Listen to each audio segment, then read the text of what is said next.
Well, we had to fight for that one. That's good. You know, we had to scrap, change our mentality a little bit there in the third quarter. We were way too caught up in the officiating, regardless of what we thought or not, including myself. It was distracting us from the task at hand, and we just focused on the things we can control, and that's playing better and doing our job. The activity level all the way up to that point was very good, and then it spiked to another level. You know, those 2 or 3 skirmishes in the third quarter, but we did it with a better discipline and focus and commitment in the fourth quarter. So we'll take it. It was good that we had to fight for that. Erik, there's so much attention put on LeBron lately, but can you talk about what Dwayne did in that fourth quarter? Right. Both ends. I mean, he was tireless tonight. I planned on getting him out for a couple minutes in the fourth quarter, but he was playing with so much energy on both ends of the court, and then the last 5 minutes, he had to take the challenge against Bryant, so he was doing it at both ends. And then that's what makes him special, LeBron special, Chris special. That's why we wanted all 3 of those guys to set the tone for our franchise, because they're true two-way players. They're franchise players. To be a real franchise player, you have to be a two-way player, and you have to be committed to it, to both ends of the court. And then offensively, he just made all the right decisions. He was aggressive, but he also got off the ball when he needed to, set up his teammates for open looks. There was 2 or 3 great trust plays down the stretch. Shane had 2 wide open threes from that. Rio had an open look that he was able to knock down. So it was good execution, offensively going down the stretch, and a better focus defensively in the fourth quarter. Erik, I think this was LeBron's 5th straight 30-point game. I think that's a franchise record. Have you ever seen a guy sustain this level for this long? I say this to Miami fans, don't take it for granted. He's making greatness look easy.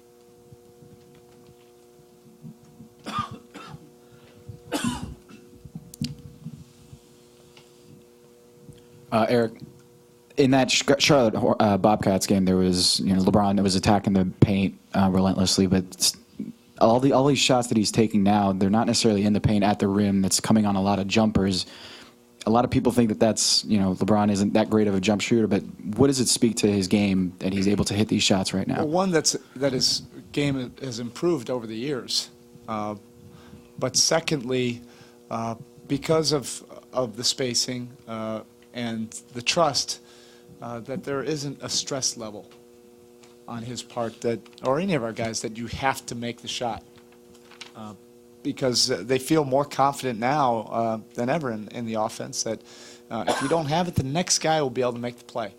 And there's a freedom of mind when you play that way, and he's a very intellectual basketball player.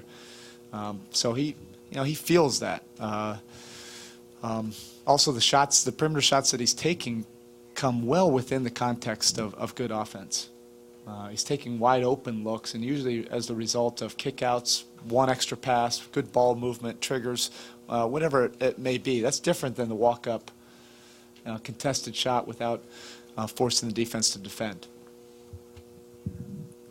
Coach, can you elaborate a little bit more on the defense, the focus that you were talking about, please? Yeah, again, the first 3 quarters, it wasn't a lack of effort. Our guys were being active. We just made a lot of mistakes. And some of the mistakes were a lack of accountability to doing your job, or reliability to doing your job, and the other part was a lack of trust that the next guy wouldn't necessarily do it. So we just had a much better focus and commitment in the fourth quarter. And you couple that with the activity, then you get the deflections, the steals, so forth.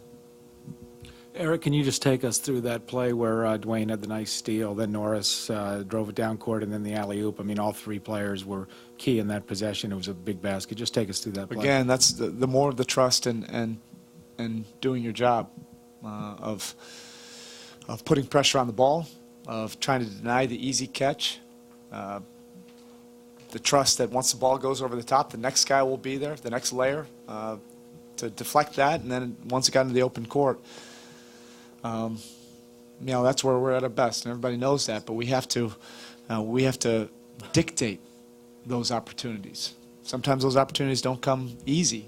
where you're able to force the opponent into turnovers. But that was active plus trust, and then in the open court, Norris just threw it, to the moon, and LeBron was able to get it. Coach, 12 and 11 from Chris in his return. How was it working him back in? Well, I thought once he got his flow and that first sweat and second wind, he really helped us and found a comfort zone in this game. His rebounding was great. His activity level was great. He just does things rock solid for us. We all know that.